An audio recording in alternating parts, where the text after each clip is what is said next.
Você conhece a Rádio Web Divulgar? Somos uma rádio espírita que funciona com uma intensa programação musical e informativa durante 24 horas. Para ouvir a rádio, basta acessar o site www.divulgar.net. Ditosos, ditos e ditados para o Evangelho no Lar. Se encontra à disposição nas principais plataformas de venda. E um bom Evangelho no Lar para todos.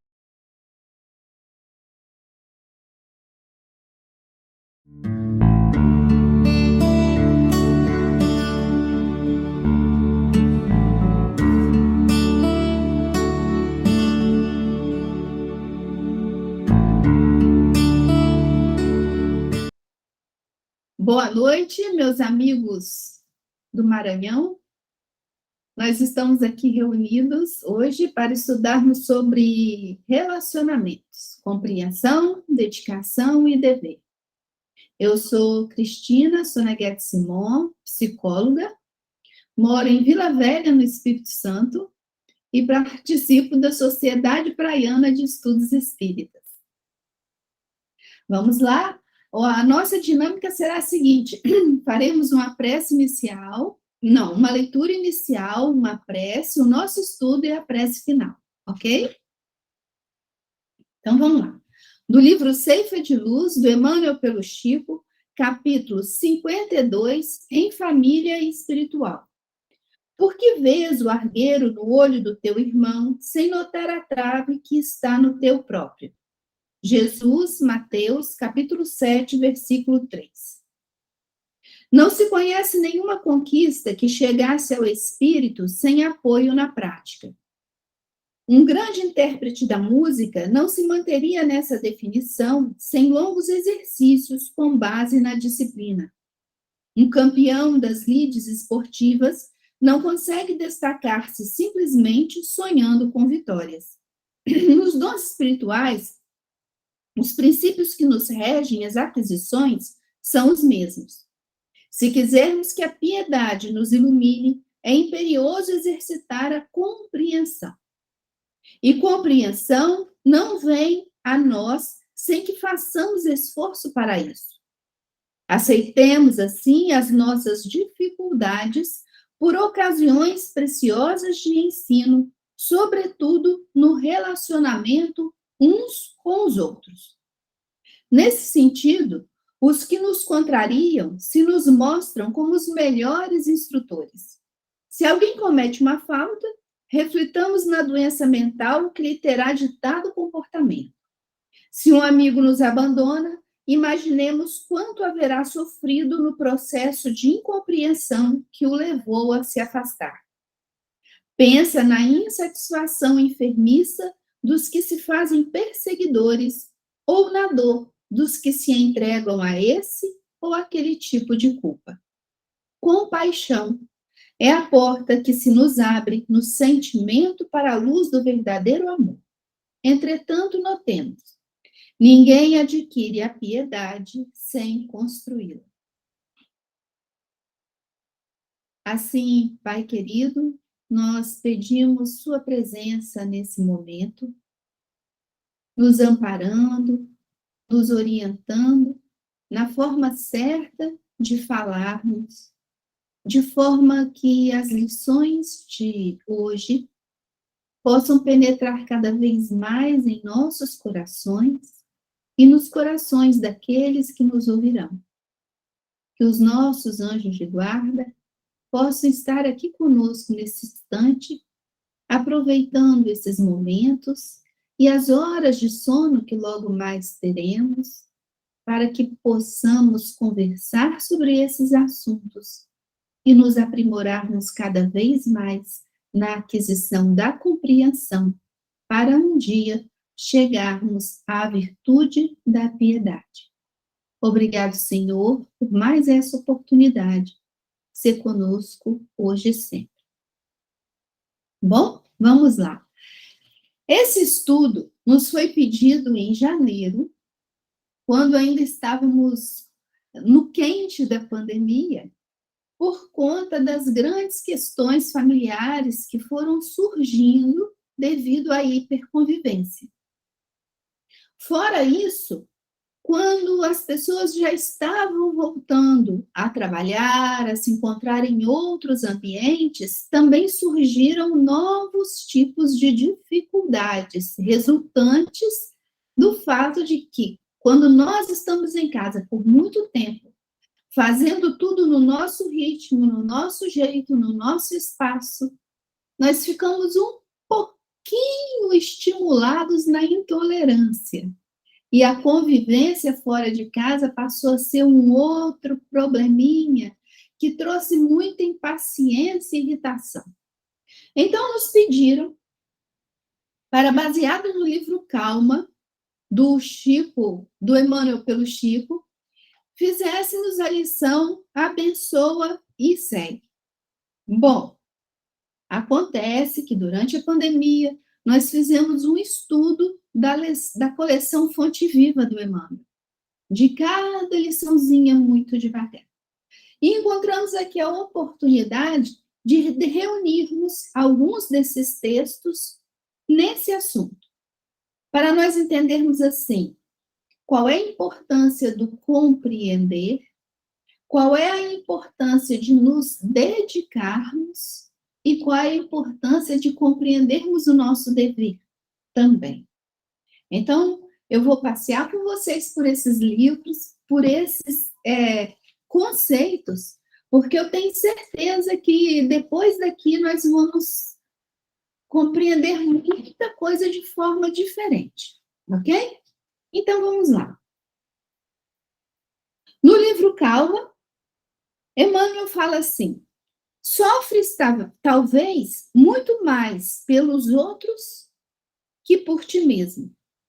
Isso ocorre especialmente quando te reconheces no plano físico, na condição de criatura engajada nos embates constantes da luz que dissipe as trevas ou do bem que extinga o mal. Então, por que será que quando nós já estamos nos preocupando a nos dedicar ao bem, passamos a sofrer mais pelos outros do que por nós? É a primeira pergunta que a gente faz nessa lição do Emmanuel. Porque nós começamos a observar com mais clareza, devido à nossa experiência, o que é o certo e o que é errado.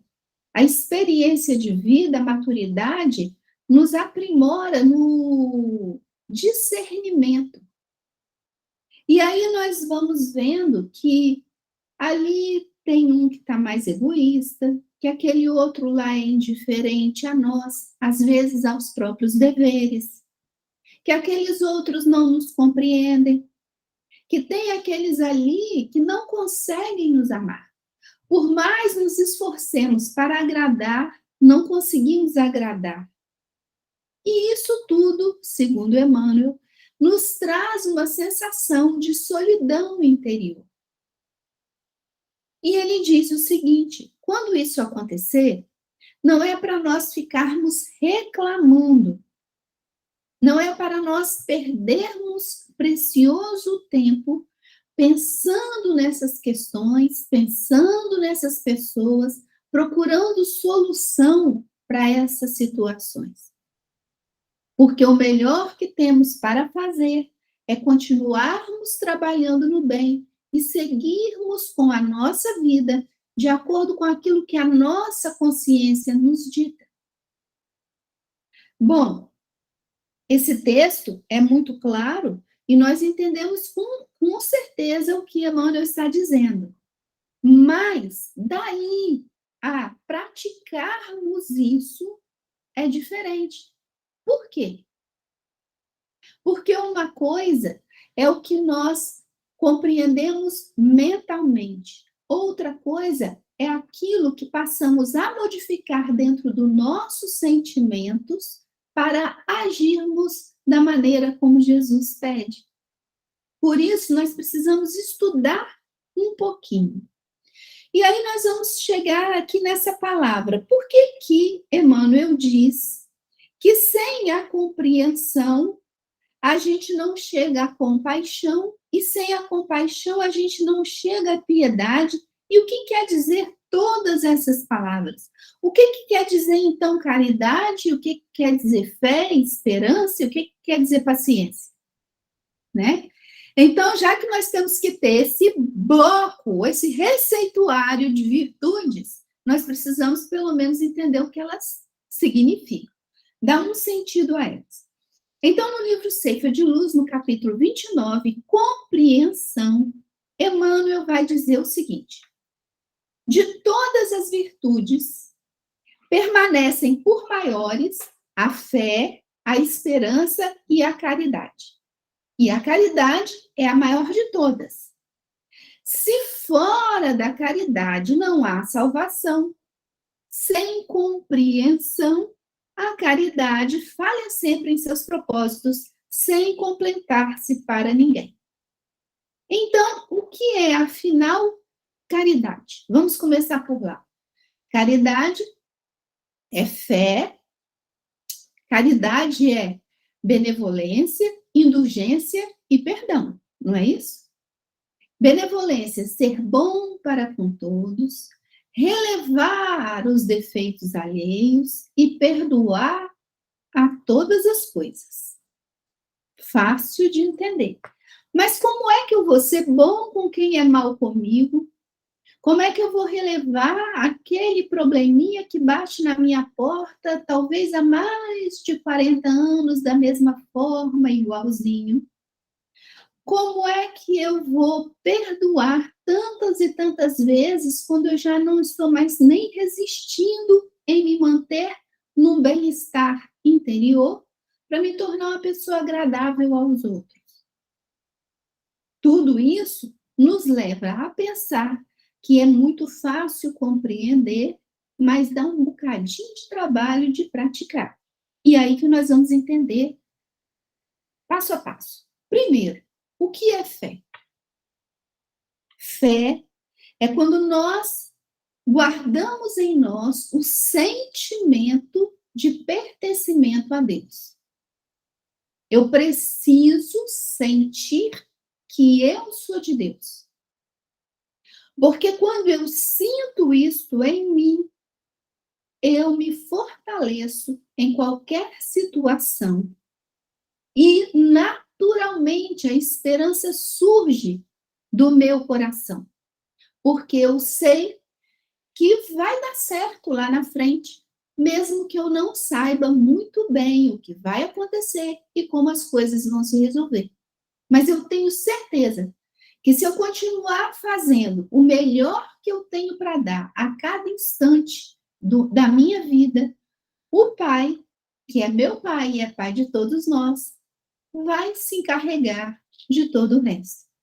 Mas a fé precisa ser raciocinada, porque uma fé sem raciocínio vira fanatismo, vira doença. Então, nós não construímos uma fé da noite para o dia. Nós vamos estudando todos os dias, buscando aplicar aqueles aprendizados na nossa rotina. E quanto mais nós vamos aplicando e mais bons resultados vamos tendo, mais seguros ficamos, mais firmes ficamos e mais intensamente na fé nós vamos vivendo. Bom, com isso, eu estou nesse pacote. Com fé, eu sei que, bom, se eu pertenço a Deus e se todos pertencem a Deus, eu posso ser benevolente. Porque se eu dou o meu melhor, Deus completa o resto. Porque Ele não pode querer que eu dê a perfeição, porque é algo que eu não tenho. Então, eu dou o meu melhor. Se mais lá na frente eu vejo que eu me equivoquei, que o que eu achava que era bom estava errado, seja lá que alguma coisa deu errado, eu vou ter o quê, gente? A minha consciência tranquila. Porque eu não tive a intenção de fazer errado e nem levar prejuízo. Então, com facilidade, eu reconheço que me enganei, me corrijo, peço perdão e conserto as besteiras que eu fiz para poder seguir o meu caminho adiante. É tão simples, né? A esperança Nós já vimos. É quando eu já sei que vai dar certo. Eu vou trabalhando, a coisa vai funcionar. Não é ser bobo, não é ser tolo. É ter a certeza em Deus de que Ele vai provir aquele trabalho que Ele quer que aconteça. E eu vou ser um instrumento, eu vou ser o braço dele. Então, eu vou fazer o serviço, eu vou preparar o meu trabalho o melhor que eu puder e eu sigo adiante. Porque quem faz a plantinha lá, quem faz a semente germinar, brotar, dar flores, frutos, e que colhe esses frutos, não serei eu. Eu sou o menor trabalhador de Deus. Eu só estou pondo a sementinha na terra. Eu faço meu serviço e vou embora, porque Deus cuida do resto.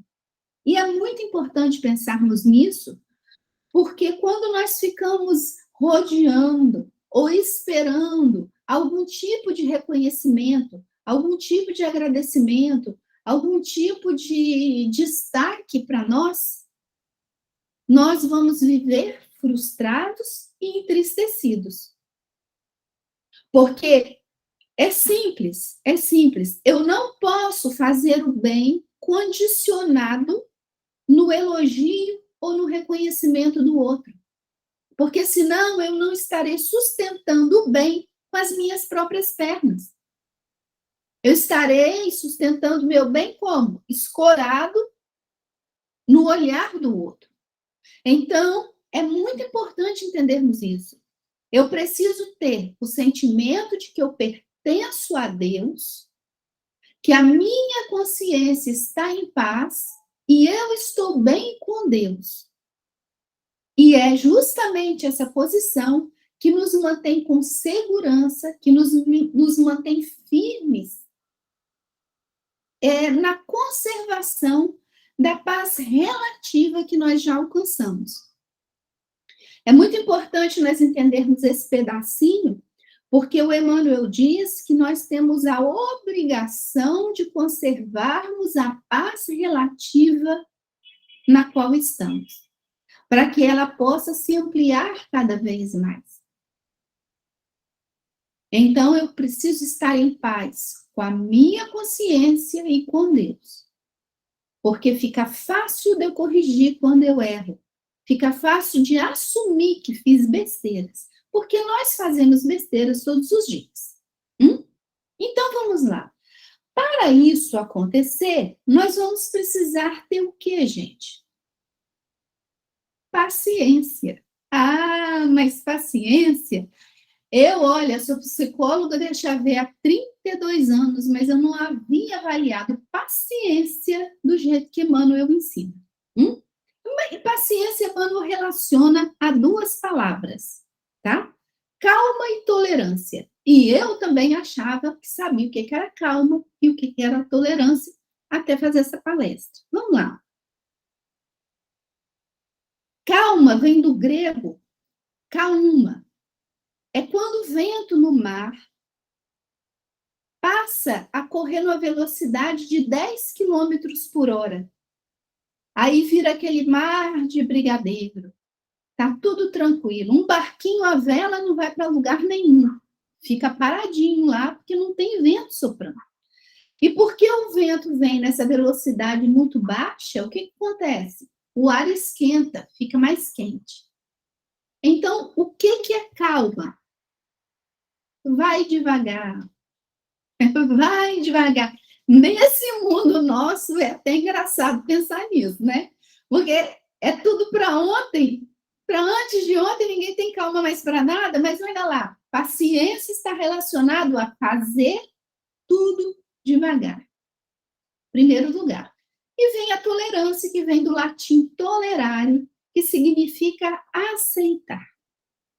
Então, para eu criar em mim a virtude da paciência, eu preciso fazer as minhas coisas devagar, lidar com as pessoas devagar, aceitando as pessoas como elas são e a vida como ela é. Isso é uma grande sabedoria de vida e realmente funciona. Mas como nós ainda estamos no percurso do aprendizado, nós precisamos ficar muito vigilantes. Observe em você quando o seu corpo te dá sinais de impaciência.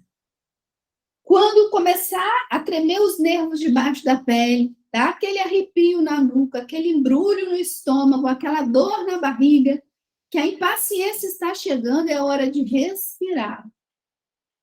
Voltar ao seu estado natural de respiração, de raciocínio, de se ligar a Deus, de chamar o seu anjo de guarda para que ele te ajude no seu equilíbrio emocional e você retome as coisas devagar e com aceitação. Olha, eu acho que a gente fica imbatível quando está assim, dessa forma, protegido pela fé, pela calma, pela tolerância, pela esperança e praticando a caridade. Fica um arraso. Agora, para e pensa.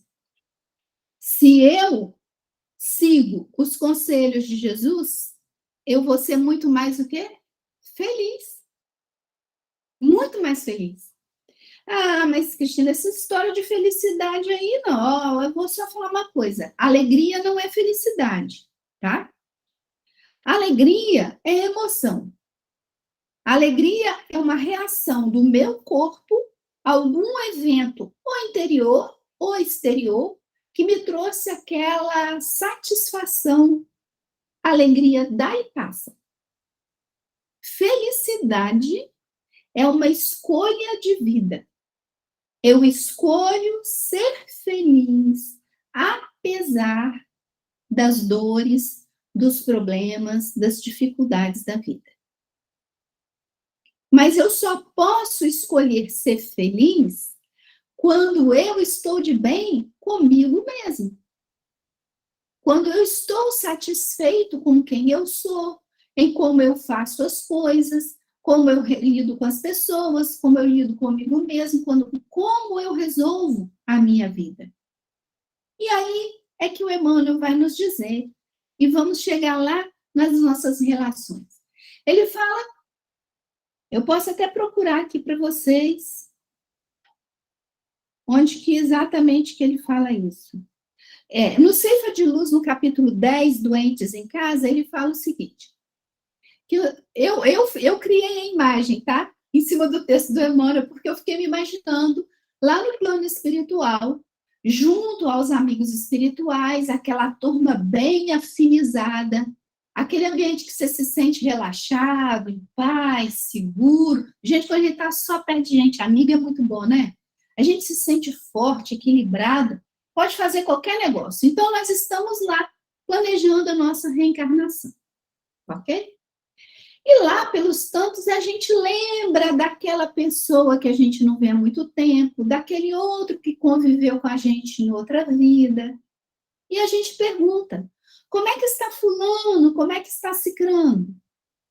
O anjo da guarda fica o quê? Super feliz. Olha lá, a Cristina está exercitando o amor, está diminuindo o egoísmo dela, ela está querendo trabalhar. Vamos levar a Cristina onde esses espíritos estão.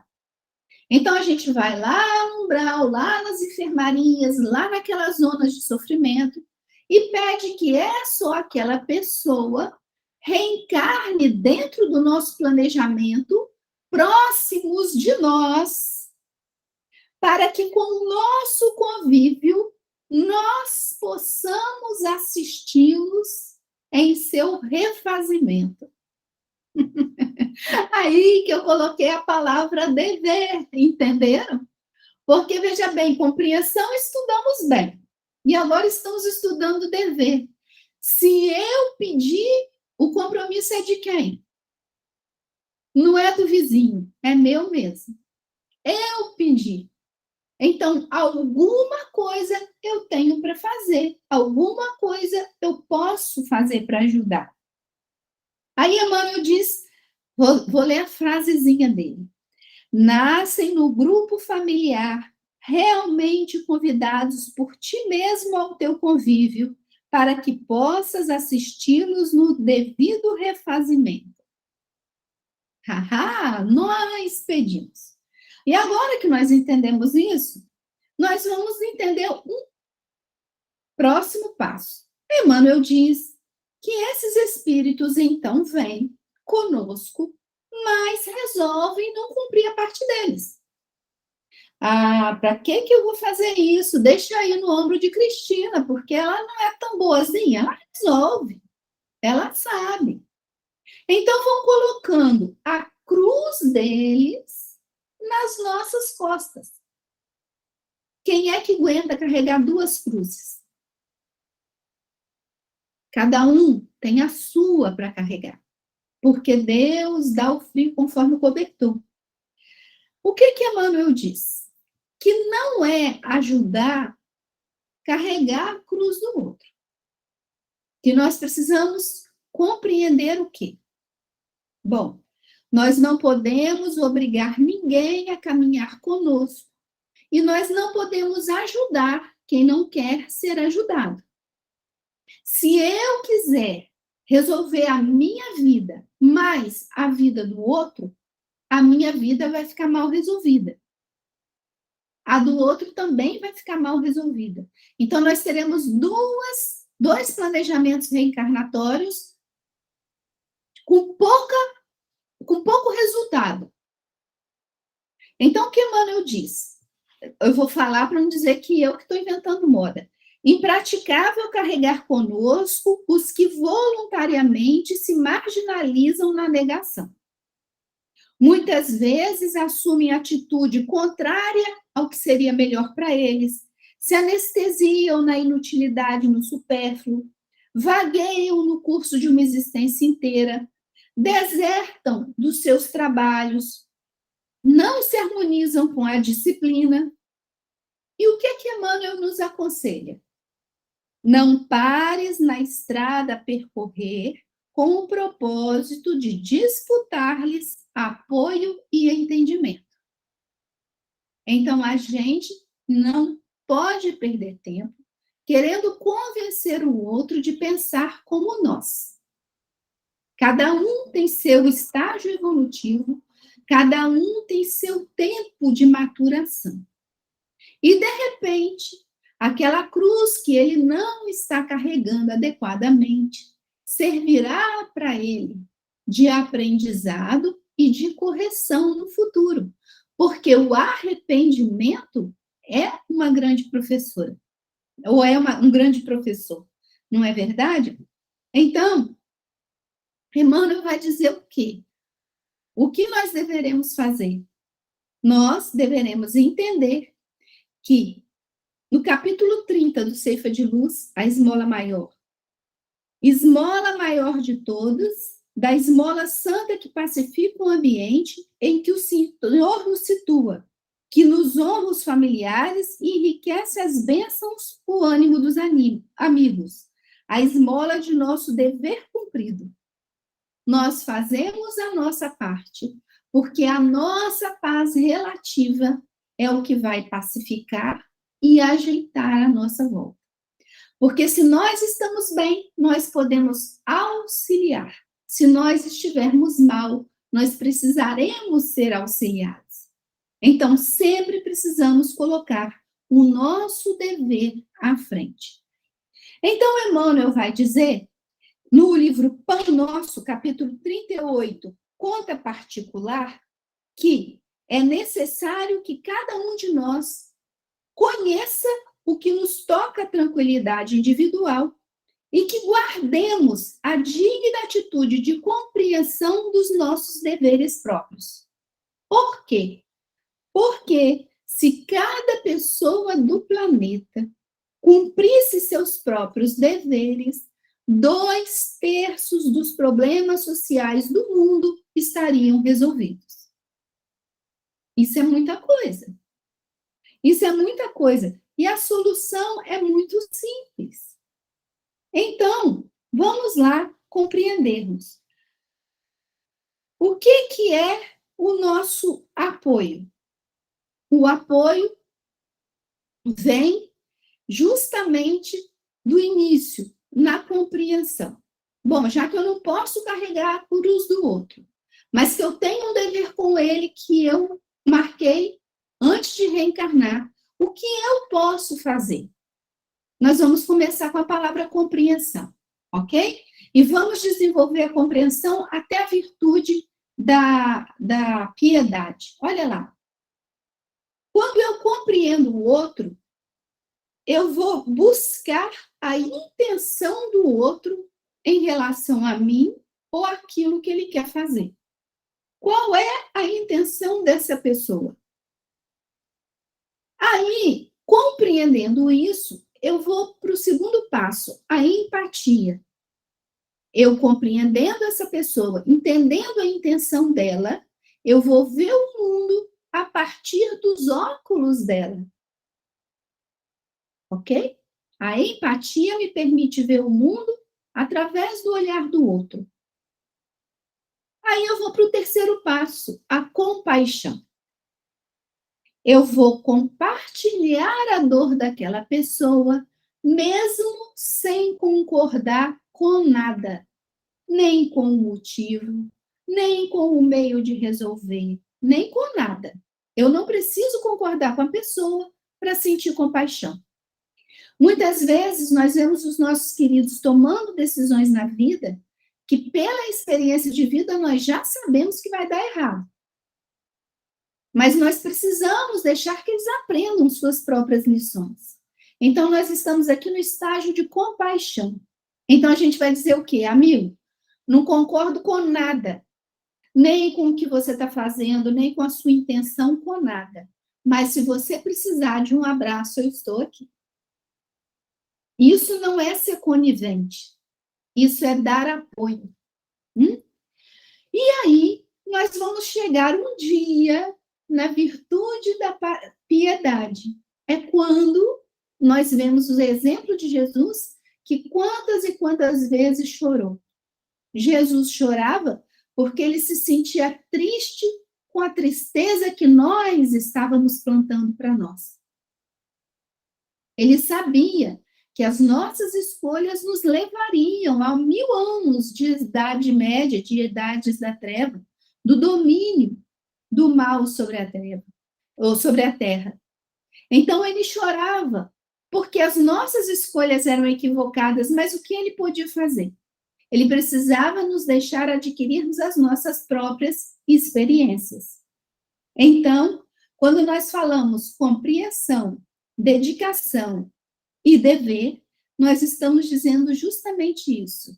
A partir de compreendermos, a partir de percebermos a intenção do outro, nós podemos ter a compaixão de apoiar, mesmo sem concordarmos, e mantermos assim o nosso dever, porque estaremos ali quando o nosso querido precisar de nós, mas ele precisa carregar a cruz dele e nós a nossa. Ok? Eu vou contar para vocês uma passagem do Evangelho que eu adoro e que eu gosto sempre de lembrar, porque esse livro Calma, a lição que me pediram foi abençoa e segue. Vocês lembram disso, né? Então, por que isso? Jesus ensinava que nós deveríamos ajudar e seguir adiante, que nós não deveríamos ficar ali rodando à espera de nenhum tipo de reconhecimento. Isso é humildade, porque nós só conseguimos fazer isso quando nós compreendemos que nós estamos ali como veículos de Deus. É porque nós externamos a bondade de Deus. Tudo de bom vem do Pai. De bom mesmo nós temos nada.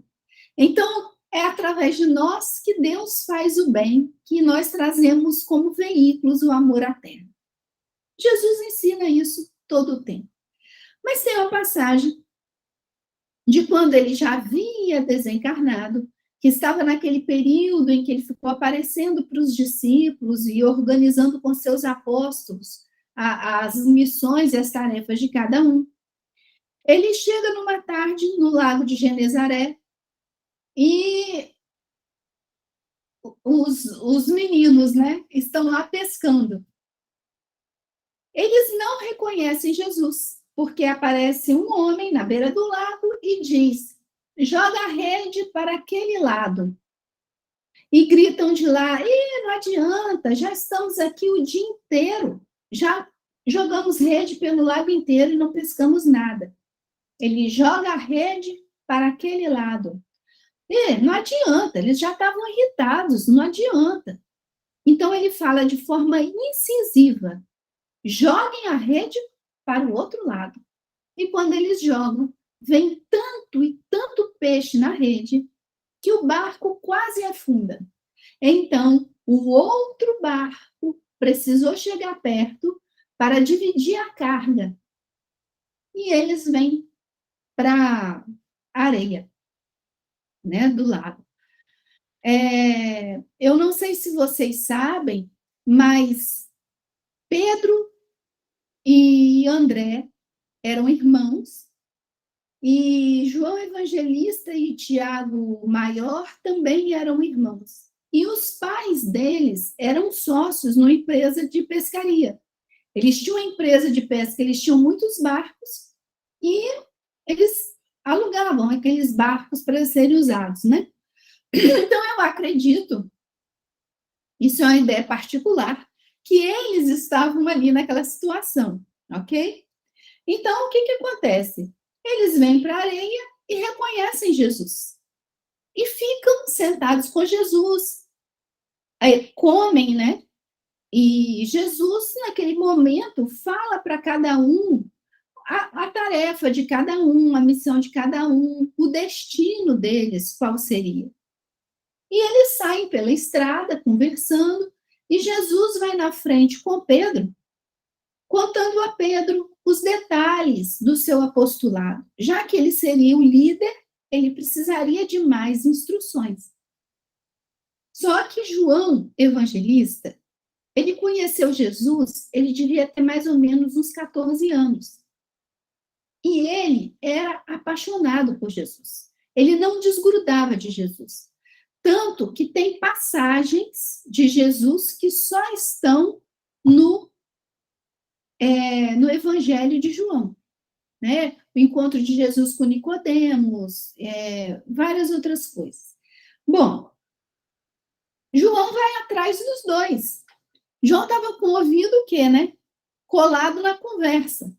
E Pedro era um homem como? Pedro era um homem mais velho.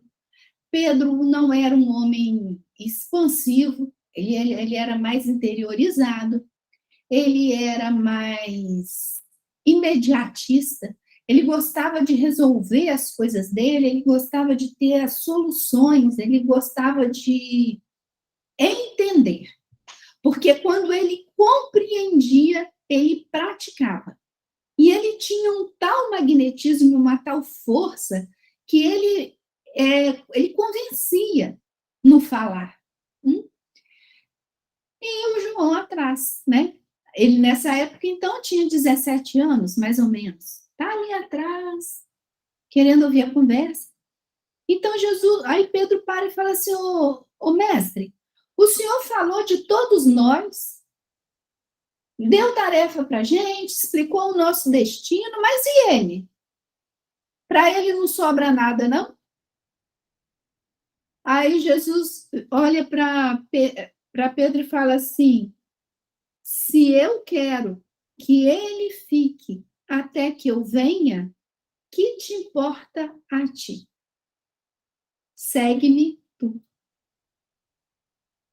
Então, eu fecho essa fala com essa passagem, porque nós, vias de regra, temos esse hábito de nos preocuparmos muito com a vida de quem está ao nosso lado. Seja esposo, esposa, filho, irmão, pais, colegas de trabalho. E tudo que nós precisamos fazer é cuidarmos bem da nossa própria vida. Cuidarmos bem dos nossos próprios deveres. Porque nós não sabemos qual é a história reencarnatória de ninguém, nem mesmo a nossa. Só quem nos conhece desde o momento de nossa criação é Deus. Então, nós não podemos avaliar o que vai no coração do outro, nós não podemos, às vezes, entender quais são os planos de Deus para nós no futuro. Por isso que a fé, ela não nos torna pessoas como alguém pode estar pensando assim, nossa, mas isso aí é egoísmo. Não é. Não é egoísmo. Egoísmo sou eu querer que todos os elogios, todos os olhares e todas as benesses caiam sobre mim. Isso é egoísmo. O que nós estamos falando é a realidade da vida. Nós encarnamos sozinhos, voltaremos com o que temos. E o que nós temos? Nós temos as habilidades que nós construímos para nós, ou para o bem ou para o mal. E nós reencarnamos para substituir as habilidades negativas pelas habilidades positivas. Então, nós já temos muito trabalho para fazermos dentro de nós mesmos. Por isso, Jesus fala, que te importa... Bom, vou falar do meu jeito. Que te importa a vida de João, Pedro? Você já tem as suas tarefas. Cuide você da sua vida. E esse é um lindo conselho que guarda para nós que não diz de seja egoísta e só pense na sua vida. Mas nos lembra que nós não podemos carregar ninguém, nós não podemos ajudar quem não quer ser ajudado e que muitas vezes nós precisamos de nos manter em prece. E nos lembrarmos de compreensão, de dedicação e dever sempre para que cumpramos bem a nossa missão reencarnatória, ok? Então, eu vou convidar todos para fazermos a nossa prece de encerramento.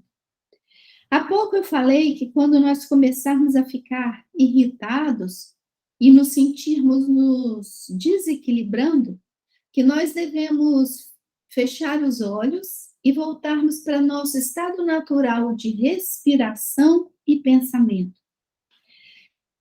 Isso depende de prática.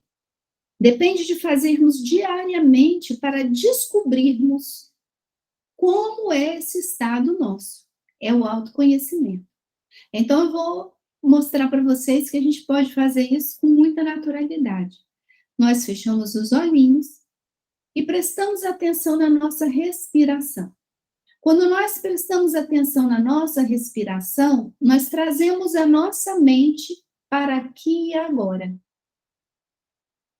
Com isso, nós organizamos o nosso perispírito em torno do nosso corpo físico. É como se nós estivéssemos nos acoplando melhor no corpo físico.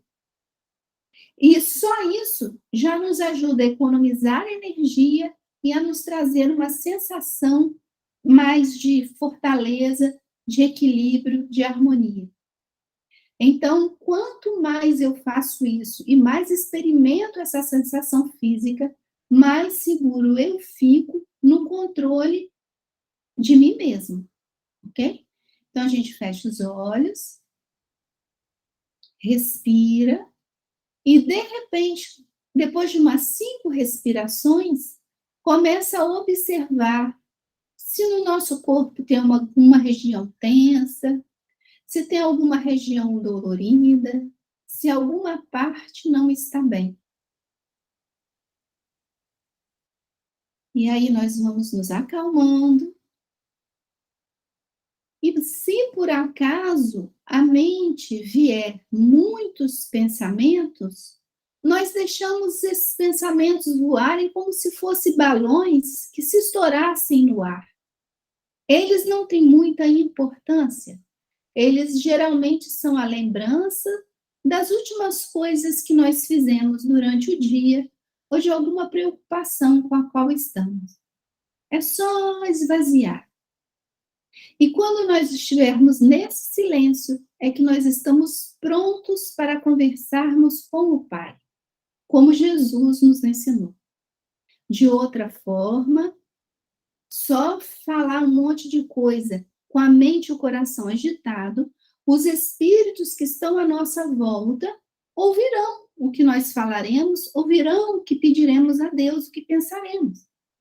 Então, nós precisamos voltar para o nosso estado vibracional, natural da nossa faixa evolutiva, para que nós possamos ser ouvidos apenas pelos amigos espirituais. Ok? E aí vamos nós. Deus Pai querido, então damos por encerrada a nossa tarefa, agradecendo ao Senhor esses momentos tão prazerosos que nos trazem muita felicidade ao coração. Nós pedimos, Pai, que nos ajude a assimilarmos esses aprendizados e a praticarmos todos eles para que possamos construir em nós esta habilidade de sermos felizes, de levarmos a paz e harmonia por onde passarmos. Esse é o desejo de todos nós, para que a paz que vamos aos pouquinhos construindo em nós, possa um dia se tornar, em sua união, a paz do nosso planeta Terra, tão necessitado, Pai, do Senhor, tão necessitado de justiça e de harmonia. Obrigado, Senhor, por essa oportunidade, que a sua paz esteja conosco, em nossos lares, em nossas casas religiosas de todo o planeta Terra. Ser conosco, Senhor, hoje e sempre.